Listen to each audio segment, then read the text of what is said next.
Welcome to పైనుంచి సూర్యుడి news బులెటిన్ల ముందుగా హెడ్లైన్స్.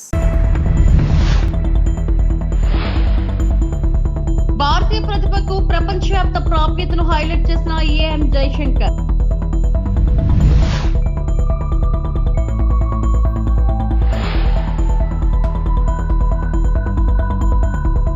పోలవరం ప్రాజెక్ట్ పర్యటనలో మంత్రి నిమ్మల రామానాయుడు.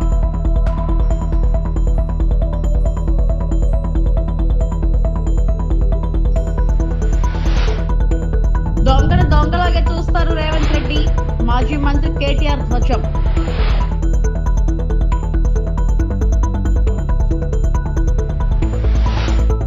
ప్రపంచ వేదికపై భారతదేశం యొక్క పెరుగుతున్న పాత్రను విదేశాంగ మంత్రి డాక్టర్ ఎస్ జైశంకర్ నొక్కి చెప్పారు.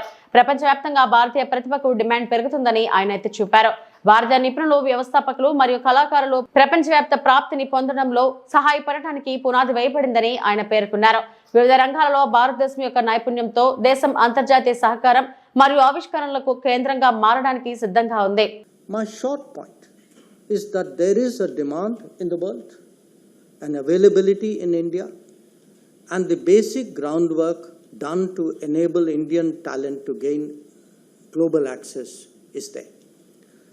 Now, how well they do that and what will be the scale, I think that is up to us. My short point is that there is a demand in the world and availability in India, and the basic groundwork done to enable Indian talent to gain global access is there. Now, how well they do that and what will be the scale, I think that is up to us.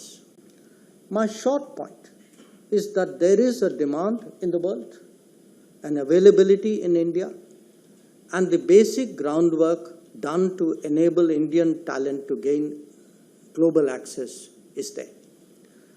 Now, how well they do that and what will be the scale, I think that is up to us.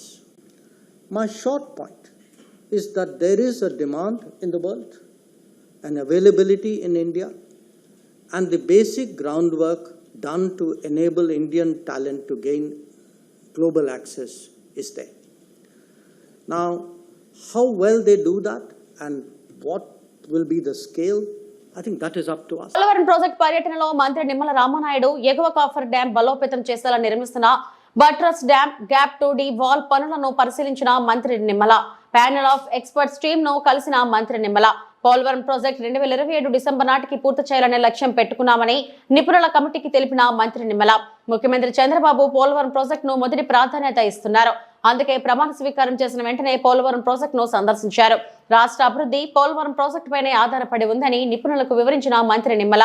Polavaram project నిర్మాణం పూర్తి అయితే గోదావరి జలాలు కరువు ప్రాంతాలైన ఉత్తరాంధ్ర, రాయలసీమకు తరలించడం సాధ్యమవుతుంది. ప్రధాని మోడీ, చంద్రబాబు లక్ష్యమైన నదుల అనుసంధానం పోలవరం ప్రాజెక్టుతో సాధ్యమవుతుందని అన్నారు. ఇప్పటికే గ్యాప్ 2 లో డి వాల్ నిర్మాణం పనులు, బట్రస్ డ్యాం పనులు వేగంగా జరుగుతున్నాయి. గ్యాప్ 1, గ్యాప్ 2 తో పాటు మిగిలిన పనులకు సంబంధించి డిజైన్స్ కు త్వరితగతిన అనుమతులు ఇస్తే అనుకున్న సమయానికి ప్రాజెక్ట్ పనులు పూర్తి చేయగలుగుతామని మంత్రి నిమ్మల నిపుణులకు వివరించారు. పత్రికేయ మిత్రులందరికీ కూడా నమస్కారాలు తెలియజేసుకుంటూ, అధికార మార్పిడి అనేది చంద్రబాబు నాయుడు గారితో అభివృద్ధి వైపు వెళ్తే, అధికార మార్పిడి అనేది జగన్మోహన్ రెడ్డి ద్వారా విధ్వంసం వైపు వెళ్ళినటువంటి పరిస్థితి. దానికి ఉదాహరణే మన పోలవరం ప్రాజెక్టు. 2021కి పూర్తవ్వాల్సినటువంటి పోలవరం ప్రాజెక్టు గత వైఎస్ఆర్సీపీ పాలన విధ్వంస ఫలితంగా ఆ రోజు ఉన్నటువంటి ముఖ్యమంత్రి కానీ, ఆ రోజు ఉన్నటువంటి ఇరిగేషన్ శాఖ మంత్రులే స్వయంగా చెప్పారు, పోలవరం ప్రాజెక్టు ఎప్పటికీ పూర్తవుతుందో చెప్పలేమని చెప్పి పోలవరాన్ని ప్రశ్నార్థకం చేసినటువంటి పరిస్థితి గత పాలనలో మనందరం కూడా చూసినటువంటి స్థితి. 2021 జూన్ అన్నారు, 2021 డిసెంబర్ అన్నారు, 2022 జూన్ అన్నారు. మళ్ళీ ఇది పూర్తవుతుందో లేదో చెప్పలేమనేటువంటి స్థితికి పోలవరాన్ని నెట్టేశారని అంటే వాళ్ళ విధ్వంస పాలన ఏ రకంగా ధ్వంసం జరిగింది అనేది మనకు అర్థమవుతున్నటువంటి పరిస్థితి. మళ్ళీ ఈరోజు మీ అందరి ఆశీర్వాదంతో వచ్చినటువంటి తెలుగుదేశం, జనసేన, బీజేపీ, ఎన్డీఏ ప్రభుత్వ కూటమి నారా చంద్రబాబు నాయుడు గారి సారథ్యంలో ఈ పోలవరానికి అత్యంత ప్రాధాన్యత. ఎందుకంటే ఆ రోజు 14-19లో 72% పోలవరాన్ని పూర్తి చేసినటువంటి ముఖ్యమంత్రి చంద్రబాబు నాయుడు గారు మళ్ళీ ఈరోజు అధికారంలోకి వచ్చిన తర్వాత ఆయన ప్రమాణ స్వీకారం చేసినటువంటి తర్వాత మొదటి వారంలోనే మొదటి క్షేత్ర పర్యటన పోలవరం తీసుకున్నారని అంటే దీని మీద ఆయనకున్నటువంటి ప్రాధాన్యత ప్రత్యేకత ఏంటనేది మనందరికీ కూడా అర్థమవుతున్నటువంటి పరిస్థితి. అదేవిధంగా ఏదైతే ఈ యొక్క పోలవరానికి సంబంధించి మరి ఒక షెడ్యూల్ కూడా, ఎందుకంటే ఆయన ముఖ్యమంత్రిగా ప్రమాణ స్వీకారం చేసిన తర్వాత పోలవరం మీద 3 సార్లు ఆయన విజిట్ చేయడం క్షేత్రస్థాయిలో. మొదటిసారి పోలవరం ప్రాజెక్టు ఇక్కడ ఏ రకంగా విధ్వంసం అయిందో స్వయంగా ఆయనే గమనించడం జరిగింది. రెండవసారి వచ్చినప్పుడు ఒక షెడ్యూల్ని కూడా ఆయనే చాలా క్లియర్గా అనౌన్స్మెంట్ కూడా చేయడం చేసినటువంటి పరిస్థితి. మూడవసారి విజిట్ చేసినప్పుడు ఆ యొక్క షెడ్యూల్ ప్రకారం పనులన్నీ కూడా జరుగుతున్నాయా లేదని క్షేత్రస్థాయిలో పర్యటన చేసి ఇక్కడే రివ్యూస్ చేసి ఆ అధికారులకి ఆ ఏజెన్సీలకి కూడా సూచనలు ఇచ్చినటువంటి పరిస్థితి కూడా మీ అందరికీ కూడా తెలుసున్నటువంటి విషయం.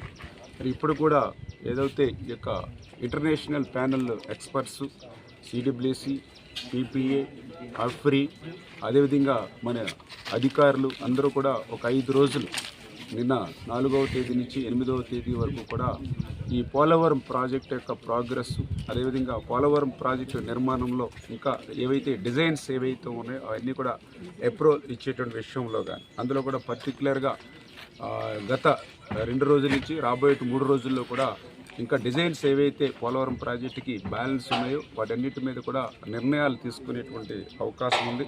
అందులో పర్టికులర్గా ఇప్పుడు మనం చూస్తున్నాం ఏదైతే బట్రస్ డ్యామ్ అంటే ఎగువ కాపర్ డ్యాము మరి సీపేజ్ అవుతున్నటువంటి పరిస్థితుల్లో దాన్ని స్ట్రెంగ్తన్ చేయడానికి బట్రస్ డ్యామ్ పనులు ఏవైతే జరుగుతున్నాయో వాటిని కూడా ఈ బృందం మరి చూడడం జరిగింది. పనుల పట్ల కూడా సంతృప్తి కూడా వ్యక్తం చేయడం జరిగింది. ఈ మే లేదా జూన్ ఫస్ట్ వీక్ కల్లా ఆ బట్రస్ డ్యామ్ని పూర్తి చేసేటువంటి విధంగా కూడా మరి నిర్ణయం తీసుకోవడం కానీ, అదేవిధంగా ఏదైతే గ్యాప్ 1 మన షెడ్యూల్ ప్రకారం అది ఏప్రిల్లో ప్రారంభించుకుని రేపు 2026 ఫిబ్రవరి కల్లా గ్యాప్ 1కి సంబంధించినటువంటి ఈసీఆర్ఎఫ్ డ్యామ్ను పూర్తి చేయాలని ఏదైతే లక్ష్యం పెట్టుకున్నామో ఆ యొక్క గ్యాప్ 1కి సంబంధించి ఎవిట్మెంట్ డిజైన్, అదేవిధంగా ఆ గ్యాప్ 1 మెయిన్ డ్యామ్ డిజైన్స్ను కూడా మరి ఈ 4-5 రోజుల్లో ఈ యొక్క బృందం ఎవరైతే ఎక్స్పర్ట్స్ కమిటీ ఎవరైతే ఉన్నారో వాళ్ళు క్లియర్ చేసి ఇచ్చేటువంటి పరిస్థితి ఉంది.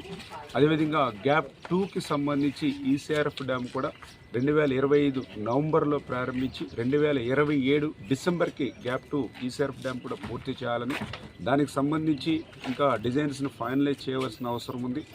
ఏదైతే ఈ యొక్క ఎక్స్పర్ట్స్ కమిటీ కూడా ఈ 4-5 డేస్లో ఆ గ్యాప్ 2కి సంబంధించినటువంటి డిజైన్స్ని కూడా ఫైనలైజ్ చేసుకుని, అదేవిధంగా ఏదైతే మరి ఇక్కడ క్లే ట్రీట్మెంట్ ఏదైతే ఉందో దానికి కూడా డిజైన్స్ కూడా ఫైనలైజ్ చేసేటువంటి పరిస్థితి ఉంది. ఇంకా ఏదైతే స్పిల్ ఛానళ్ళు, అప్రోచ్ ఛానల్కి సంబంధించినటువంటి బ్యాలెన్స్ పనులు కానీ, గైడ్ బండ్కి సంబంధించిన రిపేర్స్ కానీ ఏవైతే ఉన్నాయో వీటన్నిటి మీద కూడా ఈ 4-5 రోజుల్లో మరి ఇక్కడే ఉండి స్వయంగా పర్యవేక్షిస్తున్నటువంటి ఎక్స్పర్ట్ కమిటీ త్వరితగతంగా ఈ డిజైన్స్ని మనం ఆమోదించి మాకు ఇచ్చినట్లయితే ఈ పనులను అనుకున్నటువంటి సమయానికల్లా పూర్తి చేయగలుగుతామని చెప్పి నేను కూడా వాళ్ళు కూడా రిక్వెస్ట్ చేసి ఏదైతే ఈ యొక్క ఇంటర్నేషనల్ ప్యానల్ ఎక్స్పర్ట్స్, అదేవిధంగా సిడబ్ల్యూసి, పిపిఏ. పశ్చిమ గోదావరి జిల్లా నర్సాపురం మండలం సీతారాంపురం సౌత్ గ్రామంలో కాలువ పక్కన నివసిస్తున్న వారి ఇంటిపైన భారీ వృక్షాలు పడడంతో నష్టపోయిన కుటుంబాలను స్థానిక ఎమ్మెల్యే బొమ్మడి నాయకర్ పలకరించారు.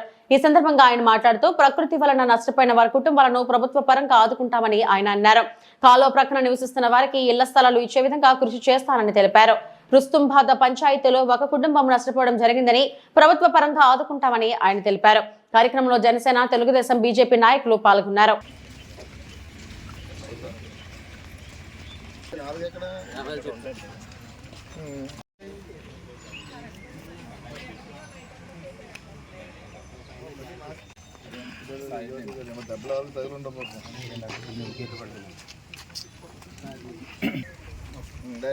బాగున్నా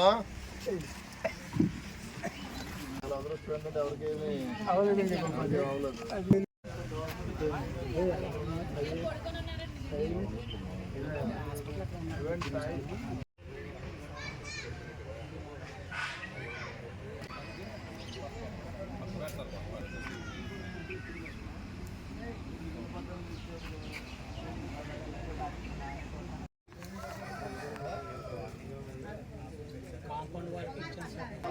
అమ్మా మీరు అందరూ మొన్న గెలిపించారు కదన్నా, అందరూ మాట కరెక్ట్. మా కోసమే గెలిపించుకున్నామండి. మా కోసం అన్ని చేయాలి. ఏదైనా రిజిస్ట్రేషన్ పట్టాలకి ఎలాంటి జరిగినప్పుడు మీకు ఏదైనా ప్రభుత్వం చేయడానికి ఉంటుంది. మీకేమో ఇక్కడ పట్టాలు లేవు, దీనికి ఎలాంటి గవర్నమెంట్ మనం చేయలేని పరిస్థితి అమ్మా.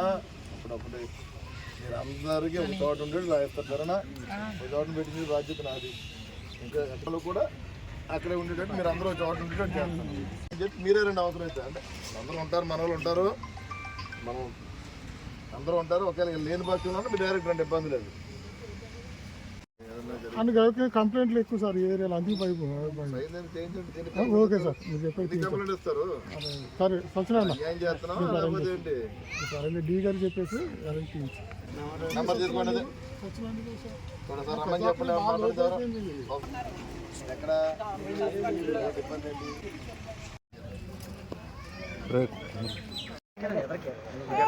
రైట్ ఓకే తీసుకుని ఎలా ఇస్తారు మీకు అవునమ్మా, ఏదైనా డెత్ సర్టిఫికేట్ వస్తుంది తర్వాత వస్తుంది కదా. మరి గ్రామానికి సంబంధించినటువంటి గ్రామస్తులందరికీ కూడా నేను ధన్యవాదాలు తెలియజేసుకుంటున్నా. మరి ఏదైతే సీతారాంపురం సౌత్లోంచి కొత్తపేట గ్రామం మరి జంగాలు మొత్తం కాలువ గట్ట అంతా ఏంటంటే ఇక్కడ మరి బడుగు బలహీన వర్గాలకు సంబంధించినటువంటి జంగాల సమాజానికి మరి కుటుంబాలు కూడా దాదాపు ఇంచుమించు ఒక 30 కుటుంబాలు మరి ఇక్కడ కాలువ గట్టును కూడా జీవన విధానం చేస్తున్నారు. నిజంగా దురదృష్టవశాత్తు ఏంటంటే నిన్న జరిగినటువంటి ఈ వర్షాలకి వర్షాలు కానీ గాలి కానీ వేయడం వల్ల మరి చూశారు కదా మీరు అందరూ కూడా ఇక్కడ చూడండి, చెట్లు కానీ ఇక్కడ ఇళ్ళ మీద పడిపోయి వాళ్ళందరూ కూడా పాపం 2-3 కుటుంబాలకు ఇబ్బందికర పరిస్థితి ఎదుర్కొంది. మరి ఇక్కడ చూడడానికి వచ్చాం మేము కూడా చూడడానికి. అదేవిధంగా వీళ్ళకి ఏంటంటే ఇక్కడ ఉన్న గ్రామస్తులందరూ కూడా ఇప్పుడు ఇళ్ల పట్టాలు ప్రభుత్వం నుంచి ఎక్కడ కూడా అందువలేదు. వీళ్ళకి ఏదో కొంతమందికి వేరే చోటన ఇక్కడ ఉన్న వాళ్ళు వేరే చోటన గతంలో జరిగింది. ఇప్పుడు ఇవాళ రాబోయే రోజుల్లో వీరందరినీ కూడా ఒక చోటన ఉండే విధంగా కూడా మరి ఇళ్ల పట్టాలు వీళ్ళందరికీ ఒక చోట ఇచ్చే విధంగా నేను పూర్తిగా వీళ్ళందరూ కూడా సహకరిస్తానని చెప్పి మరి ఈ సందర్భంగా నేను తెలియజేస్తున్నాను. నేను అదేవిధంగా ఏదైతే నష్టం జరిగిందో ఈ నష్టం ద్వారా కూడా మరి ప్రభుత్వం ద్వారా మనకు ఏదైనా అవకాశం ఉంటే కనుక వీరికి న్యాయం చేసే విధంగా కూడా న్యాయం జరిగే విధంగా నేను సహకరిస్తానని చెప్పి తెలియజేసుకుని మరి ఈ గ్రామస్తులు కూడా నేను చెప్పేది ఏంటంటే దయచేసి అంటే ప్రకృతి వైపరీత్యాలు వచ్చినప్పుడు మీరు ఇలా కాలువ గట్లు ఉండడం వల్ల కూడా ప్రభుత్వం నుంచి కూడా ఏమీ చేయలేని పరిస్థితి కొంత. అదేవిధంగా మీకు పట్టాలు ఇచ్చినప్పుడు ఉంటే కనుక మీరు పూర్తిగా అక్కడికి వెళ్ళి మరి ఏదైనా ఇబ్బంది ఉన్నా సరే మీరు సహకరించడానికి ఉంటుంది. దయచేసి మీ అందరూ కూడా ఏదో ఒక చోటనికి వెళ్ళి మీరు అందరూ ఒక చోటన ఉంటే కనుక మీ అందరి జీవితాలు బాగుంటాయి. అదేవిధంగా మరి పిల్లలను కూడా చదువుకునే విధంగా కూడా పూర్తిగా మేము అన్ని రకాల సహకరిస్తాం. దాదాపుగా ఇక్కడ 30 కుటుంబాల పైచీలకి ఇక్కడ ఉన్నారు. ఇక్కడ కొంతమందికి గతంలో కొన్ని చోట్ల మరి ఏదైతే మరి మాధవ్ నాయుడు గారు ఇచ్చినాడు కాలనీలు అక్కడ ఇచ్చారన్నారు. మరి మిగతా వాళ్ళు రిమైనింగ్ ఎవరైతే ఉన్నారో నేను అధికారులతో మాట వాళ్ళందరికీ కూడా ప్రతి ఒక్క కుటుంబానికి పట్టా ఇచ్చే విధంగా అదేవిధంగా వీళ్ళందరినీ ఒక చోటన చేర్చే విధంగా, ఎందుకంటే వీళ్ళ వ్యాపార విధానం అంతా ఒక రకంగానే ఉంటుంది. అందరూ కలిసి కుటుంబాలతో కలిసి మెలిసి వ్యాపారం చేసుకునే విధానం అందరూ ఒక చోట నుండి ఒకరికొకరు కోఆర్డినేట్ చేసుకుంటారు. కాబట్టి అంటే ఇళ్ళ దగ్గర కూడా ఎవరు ఉండరు. ఏంటంటే దీనికి వాస్తవంగా ఏంటంటే ప్రతి ఒక్కరు కూడా పిల్లల్ని వదిలేసి మొగుడు పిల్లలు అందరూ కూడా వాళ్ళ ఫీల్డ్లోకి వెళ్ళిపోయి వాళ్ళ వ్యాపార జీవన విధానాలు చేసుకుంటారు. ఇది కుటుంబాలు అందరూ కొంతమంది పెద్దోళ్ళు ఎవరిని ఉండి వాళ్ళ పిల్లల్ని వాళ్ళకి అప్పచెప్పి బాధ్యతను వాళ్ళకి అప్పచెప్పే విధంగా ఉంటుంది. కాబట్టి వీళ్ళందరినీ మనం ఒక చోటన ఇళ్ల స్థలాలు ఇస్తే కనుక బాగుంటుందన్న ఆలోచన. కూటమి ప్రభుత్వంపై ప్రజల నుంచి తిరుగుబాటు మొదలైందని వైఎస్ఆర్సీపీ రాష్ట్ర అధికార ప్రతినిధి మాజీ ఎంపీ మార్గాని భరత్ పేర్కొన్నారు. విద్యుత్ ఛార్జీల పెంపును నిరసిస్తూ రాజమహేంద్రవరంలో వైఎస్ఆర్సీపీ ఆధ్వర్యంలో ఆందోళన చేపట్టారు. ఈ సందర్భంగా మార్గాని భరత్ మాట్లాడారు. రాష్ట్రం స్కాముల ఆంధ్రప్రదేశ్ గా మారుతుంది. రాష్ట్రంలో పుట్టగొడుగుల ప్రైవేట్ కంపెనీలు పుట్టుకొస్తున్నాయి. గతంలో సోలార్ ఎనర్జీ కార్పొరేషన్ ఆఫ్ ఇండియాతో వైఎస్ఆర్సీపీ ప్రభుత్వం ₹2.49 ఒప్పందం చేసుకున్నప్పుడు ప్రశ్నించిన చంద్రబాబు ఇప్పుడు పుట్టగొడుగుల కంపెనీలతో యూనిట్ ధర ₹4.60 ఒప్పందం ఎలా చేసుకున్నారు? ఈ ఒప్పందం గురించి పవన్ కళ్యాణ్ కు తెలుసా? ఆయన ప్రభుత్వంలోనే ఉన్నారా? ఇంత పెద్ద స్కామ్ పవన్ కళ్యాణ్ కు కనపడలేదా? ప్రభుత్వం ప్రజలపై 15,000 కోట్ల రూపాయలు అదనపు భారం మోపుతుంది. చంద్రబాబు మిస్డ్ పీపీఏలు చేస్తున్నారు. ఈ వ్యవహారంపై సిబిఐ విచారణ చేపట్టాలి. ఈ మధ్య కాలంలో రిలయన్స్ ఇండస్ట్రీస్ తో సెకీ సంస్థ యూనిట్ ₹3 చొప్పున కొనుగోలు ఒప్పందం చేసుకుంది. మరి చంద్రబాబు ₹4.60 ఎలా ఒప్పందం చేసుకుంటారు? ఈ కంపెనీలు మీ బినామీలే కదా? రాష్ట్రంలో ఇది అతిపెద్ద కుంభకోణం కాదా? ప్రజలు ఆలోచించాలి. వేల కోట్ల రూపాయలు విలువ చేసే భూమిని రూపాయికి అమ్మేస్తున్నారు. గతంలో సెకీతో చేసుకున్న ఒప్పందాన్ని రద్దు చేయాలని డిమాండ్ చేసిన వ్యక్తి ఇప్పుడు యూనిట్ ₹4.60 ఎలా కొనుగోలు చేస్తున్నారో సమాధానం చెప్పాలి. యూనిట్ కు అదనంగా ₹2.11 ఇవ్వడం ద్వారా ఏడాదికి 440 కోట్లు యాక్సిస్ ఎనర్జీకి అప్పడంగా ముట్ట చెప్తున్నట్టు అవుతుందని ఆయన అన్నారు. అసలు పుట్టగొడుగుల్లాగా కంపెనీలు పుట్టుకొస్తూ ఉన్నాయి, ప్రైవేట్ లిమిటెడ్ కంపెనీలు. Axis renewable energy park private limited, Axis renewable energy park బ్రాకెట్లో Krishna private limited, Axis energy park Andhra Pradesh బ్రాకెట్లో private limited, Axis renewable energy park బ్రాకెట్లో Tungabhadra private limited for procuring 100 megawatts of power each from their wind solar hybrid pilot projects అని ఈ యొక్క order ఎవరు ఇచ్చారు అని అంటే ఆంధ్రప్రదేశ్ ఎలక్ట్రిసిటీ రెగ్యులేటర్ కమిషన్ వాళ్ళు ఇవ్వడం జరిగింది. నేను ఇవాళ చంద్రబాబు నాయుడు గారిని సూటిగా అస్సలు సుత్తి లేకుండా ఆయన ప్రశ్నించాలనుకుంటున్నా. గతంలో జగన్మోహన్ రెడ్డి గారి ప్రభుత్వంలో SECI solar energy corporation of India సెకీతో గవర్నమెంట్ ఆఫ్ ఇండియా అనుబంధ సంస్థతో ఆంధ్రప్రదేశ్ ప్రభుత్వము రెన్యూబుల్ ఎనర్జీ ₹2.49కి ఎంఓయూ చేసుకుంటే మరి చంద్రబాబు నాయుడు గారు ఒంటికాలతో లేచాడు. బయట మార్కెట్లో ₹1.99కి యూనిట్ ధర దొరుకుతూ ఉంటే ఒక స్కామ్కి తెర తీశారు జగన్మోహన్ రెడ్డి గారు అని చెప్పి ఒంటికాలతో లేచిన ఈ పెద్ద మనిషి ఈ చంద్రబాబు నాయుడు గారు ఇవాళ ఒక పుట్టగొడుగు లాంటి పుట్టుకొచ్చిన ఈ కంపెనీలతో ₹4.60కి ఏ రకంగా మీరు అగ్రిమెంట్ చేసుకుంటారని ఇవాళ సూటిగా అడుగుతా ఉన్నాం. స్కామ్ కాదండి ఇది.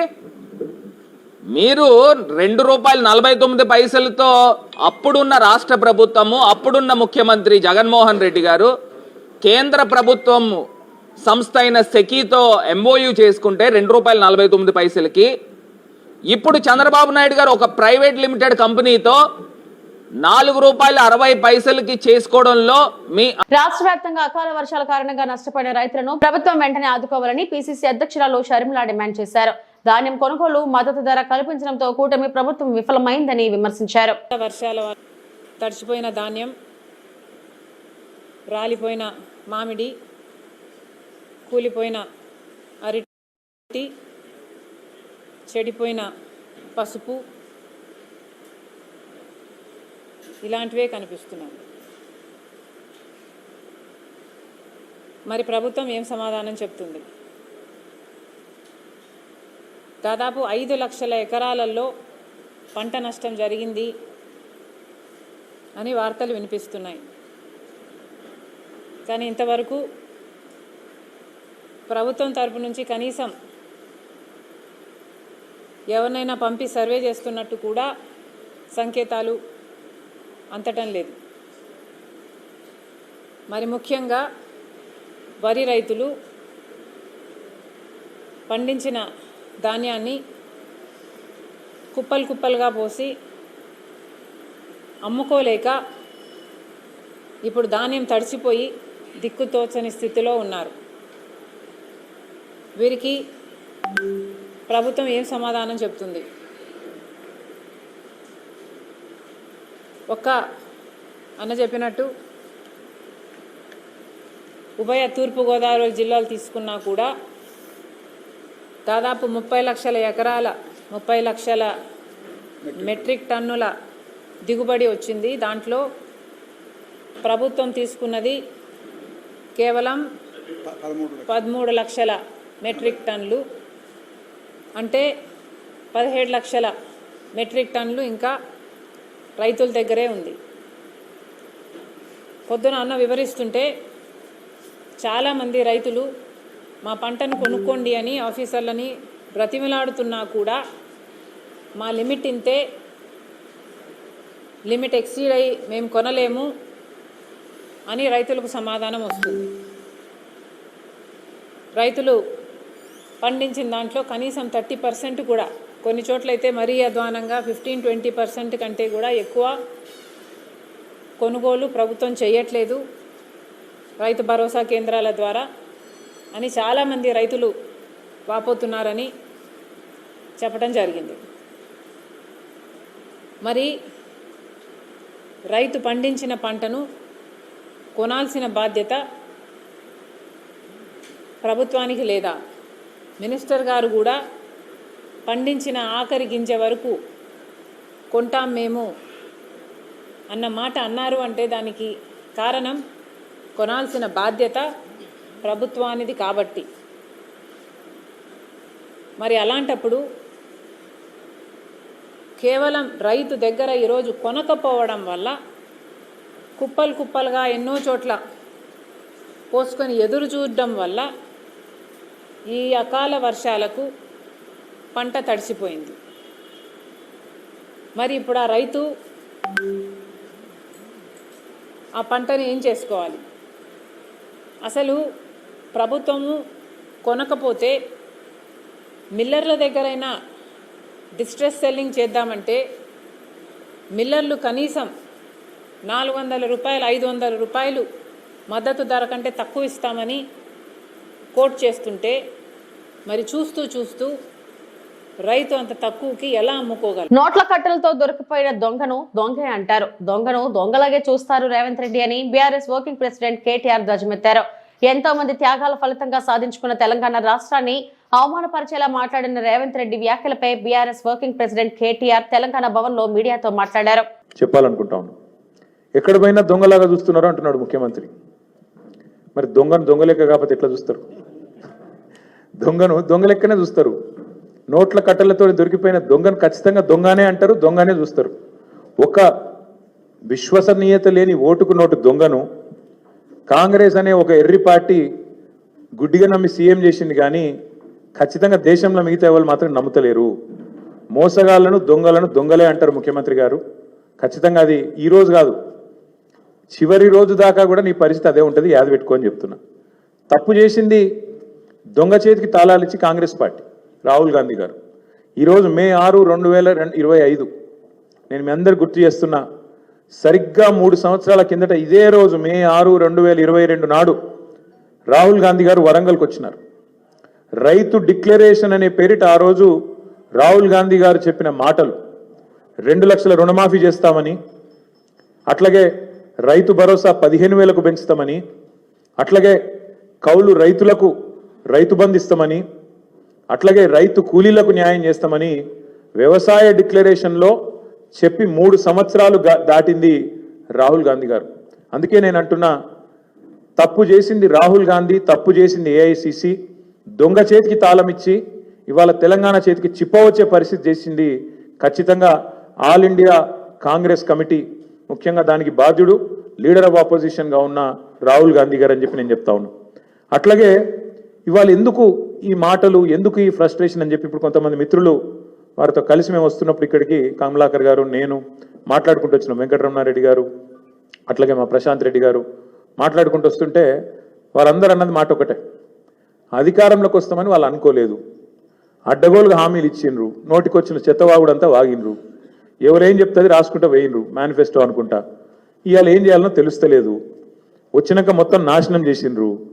అట్లాంటి పరిస్థితి వచ్చింది కాబట్టి ఇవాళ కేవలం తప్పించుకోవడానికి, కేవలం ప్రజలను ఇక మాతో కాదు తప్పించుకోవడానికి మార్గాలు వెతుకుతూ, దొంగతనం చేసినాక దొంగ పారిపోయేటప్పుడు ఎట్లయితే మార్గాలు వెతుకుతాడో ఆ పద్ధతుల్లో రేవంత్ రెడ్డి గారు ఇవాళ మాట్లాడుతున్నట్టుగా ఆయన ఫ్రస్ట్రేషన్ చూస్తుంటే కనబడతా ఉన్నది. 4 కోట్లతో అభివృద్ధి పనులకు శ్రీకారం. ఎమ్మెల్యే డాక్టర్ పార్థసారథి కర్నూలు జిల్లా అదోని మండల పరిధిలోని పెద్ద పెండేకెల్ గ్రామం నుండి సుమారుగా 4 కిలోమీటర్ల మేర 4 కోట్ల నిధులతో నూతన బీటీ రోడ్ అభివృద్ధి పనులను భూమి పూజ చేసి ప్రారంభించిన అదోని ఎమ్మెల్యే డాక్టర్ పార్థసారథి చేశారు. ఈ సందర్భంగా ఎమ్మెల్యే డాక్టర్ పార్థసారథి మాట్లాడుతూ, ఇవాళ ఈ రోడ్డు వేయటం ద్వారా 4-5 గ్రామాల ప్రజలకు నేరుగా కర్నూలు జిల్లా కేంద్రానికి వెళ్లే సదుపాయం ఏర్పాటవుతుంది. ఈ రోడ్డు మీద వెళ్తే కర్నూలు దూరం కాస్త తగ్గి ప్రజలకు ఉపయోగకరంగా ఉంటుందని తెలియజేశారు. ఈరోజు ఆదోనిలో మరొక అభివృద్ధి పనికి శంకుస్థాపన చేయడం జరిగింది. పెద్దపెండేకల్ నుంచి వెళ్తున్నటువంటి మట్టి రోడ్డుని తార్ రోడ్డుగా మార్చే కార్యక్రమం. సుమారుగా 4 కిలోమీటర్లకు సంబంధించినటువంటి మట్టి రోడ్డును తార్ రోడ్డుగా మార్చడం. సాధారణంగా మన డివిజన్లో ఇక్కడ మన 3 నియోజకవర్గాల్లో ఎక్కడా కూడా మట్టి రోడ్డు ఉంటే మట్టి రోడ్డు వేస్తారు, తార్ రోడ్డు ఉంటే తార్ రోడ్డు రిపీట్ చేస్తారే కానీ మట్టి రోడ్డుని తార్ రోడ్డుగా మార్చే పరిస్థితిలో మొట్టమొదటిసారి ఈ రోడ్డు వేస్తా ఉన్నాం. ఎందుకు ఈ రోడ్డే ఎంచుకున్నాము అన్న విషయాన్ని కూడా, ఇది ఎప్పట్లోనే శాంక్షన్ అయిన రోడ్డే. ఎందుకు దీన్నే ఎంచుకున్నాము అంటే దీనివల్ల ఏంటంటే పెద్ద పెండేకలు కానీ, చిన్న పెండేకలు కానీ, నెట్టేకలు కానీ, సాంబగలు కానీ, లేదా చిన్న చిన్న ఊర్లు ఈ చుట్టుపక్కల ఏవైతే ఉన్నాయో వాళ్ళు కర్నూలుకి వెళ్లాల్సిన సందర్భంలో ఎక్కడ మన హాస్పిటల్కి వెళ్ళాలా, లేకపోతే మన వ్యవసాయపు వస్తువులు తీసుకెళ్లాలా, పైరు తీసుకెళ్లాలా, వెహికల్స్ పోవాలా, మనుషులు వచ్చిపోతూ ఉండాలా. పోవాలంటే కర్నూలుకు పోవాలంటే 110 కిలోమీటర్లు దాటి పోవాల్సిన, అంటే ఆదోనికి రావాలా, ఆదోన్ నుంచి మళ్ళీ మెయిన్ రోడ్ ఎక్కిపోవాలి. ఇది చాలా భారమైన పని. అందువల్ల మనము దీని ద్వారా నేరుగా ఇప్పుడు కర్నూలుకు యాక్టివిటీ పెరుగుతుంది, కర్నూలుకు మంచి రోడ్డు వచ్చేస్తుంది. అందువల్ల ఈ గ్రామ ప్రజలు నేరుగా మెయిన్ రోడ్డు ఎక్కడానికి వీలుగా ఉపయోగించుకునేదాగా ఈ 4 కిలోమీటర్ రోడ్డుని మనం పూర్తి చేయాలని శాంక్షన్ జరిగింది. అలాగే దీనికి సుమారుగా 4 కోట్ల రూపాయలు ఖర్చు పెడతా ఉన్నాం. ఈ గ్రామాల కనెక్టివిటీ అన్నది చాలా కీలకమైన అంశంగా మేము తీసుకుంటా ఉన్నాం.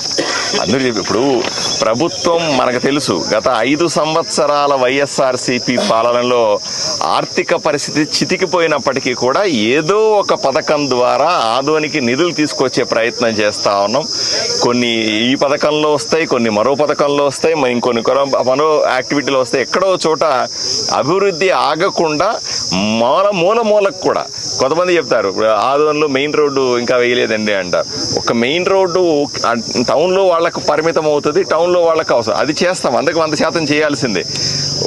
టౌన్ అభివృద్ధి చేయడం ఎంత ముఖ్యమో గ్రామాలకు ఉన్నటువంటి మన కనెక్టివిటీ రోడ్లు అంటాం మనం. అంటే ఒక గ్రామం నుంచి మండలానికి, గ్రామం నుంచి ఆదోనికి, గ్రామం నుంచి మెయిన్ రోడ్డు కర్నూలుకి వెళ్ళే రోడ్లని అభివృద్ధి చేసుకుంటే గ్రామీణ ప్రాంతంలో ఉన్న ప్రజలకి ఎంతో ఉపయోగం జరుగుతుందని సైమల్టేనియస్ అన్నీ ఒకసారిగా అభివృద్ధి చెందాలి.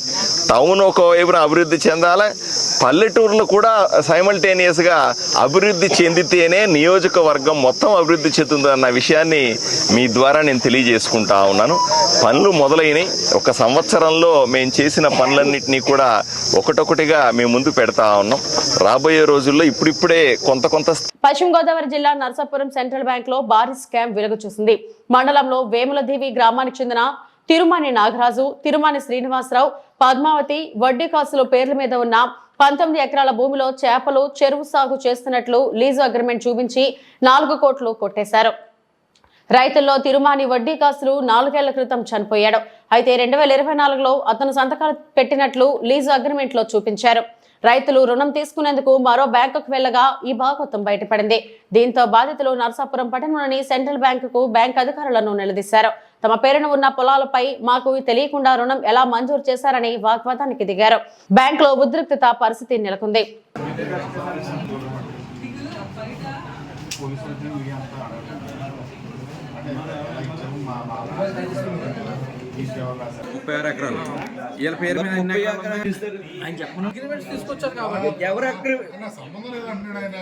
ఇప్పుడు అతను ఏమని తీసుకున్న అతను పర్సనల్ నాకు సంబంధం లేదంటాడు. మీరు నువ్వేం తీసుకొచ్చారంటారా? మీరు తెలుగులోనే కదా మాట్లాడుతుంటా. చచ్చిపోయినోడు పేరు తెచ్చి తెచ్చాడు ఆడెవడో చెప్పండి. మొన్న చేశారంటే అది చేశారా లేదా దీని మీద చూపిస్తుంది కదా అమౌంట్. సార్ అది లీజ్ సార్, అది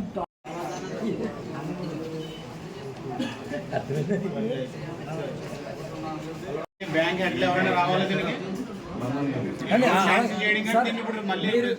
ఈరోజు సెంట్రల్ బ్యాంకులో జరిగినటువంటి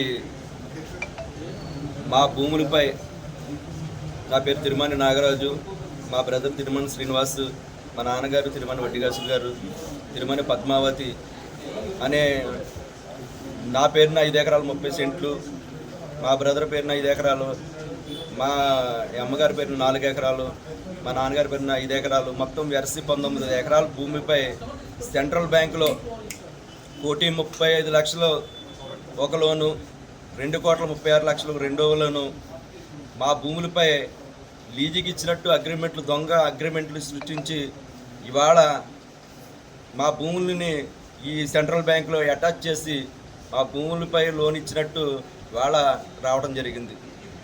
మేము ఈరోజు లోన్కి వేరే బ్యాంకులో ఐడిఎఫ్సి అనే బ్యాంకులో లోన్ పెట్టుకోవడానికి మాకు డబ్బులు అవసరం వచ్చి లోన్ పెట్టుకుందామని మా భూములపై వెళితే ఈరోజు మా భూములన్నీ లోన్ ఆల్రెడీ తీసుకున్నట్టు లోన్ ఉంది మీకు అని చెప్పుకుంటే మేము అవక్కయ్యాము అక్కడ బ్యాంక్ లోన్. ఏంటి మా పేరు బ్యాంక్ లోన్ తీసుకుంటాం ఏంటంటే పలానా బ్యాంకులో సెంట్రల్ బ్యాంకులో 1,35,00,000 ఒకటి 2,36,00,000 మీకు మీ పేరుని లోన్లు ఉన్నాయని ఆల్రెడీ చెప్పాడనే మాకు ఒక్క నిమిషంలో మాకు ఏం చేయాలో మాకు ఆలోచన పట్టలేదు. వెంటనే సెంట్రల్ బ్యాంక్కి మేనేజర్ గారి దగ్గరికి వచ్చి సంప్రదిస్తే మమ్మల్ని ఎవరిని సంప్రదించకుండా ఎవరో పేరుని మా నాన్నగారి పేరు 2020లో మా నాన్నగారు చనిపోతే 2024లో ఈ ఫేక్ డాక్యుమెంట్స్ అన్నీ సృష్టించి ఒక విఆర్ఓ గారు, ఫీల్డ్ అసిస్టెంట్ వీళ్ళందరూ సర్టిఫికేట్లు సృష్టించి వాళ్ళ 2,36,00,000 మా అమ్మగారి పేరు మా నాన్నగారి పేరును లోన్ చేయడం జరిగింది. వాళ్ళ మనం బతుకున్న వ్యక్తి ఎన్నో 5 ఎకరాల పొలం పట్టుకెళ్ళి ఒక 5 లక్షల లోన్ కావాలంటే నీ సివిల్ బాగోలేదు, నీకు ఐటీఆర్ లేదు, లేదా నీ పొలం ఎక్కడ, నీ ఆస్తి ఎక్కడ, నువ్వేం చేస్తావు, ఇవన్నీ 1,00,000 ప్రశ్నలు వేసి వాళ్ళ ఒక 5 లక్షలు 10 లక్షలు లోన్ ఇవ్వటానికి అనేక ఇబ్బందులు పెడుతున్నారు బ్యాంక్ వాళ్ళు. ఈ సెంట్రల్ బ్యాంక్ అనేది కేంద్ర బ్యాంకు.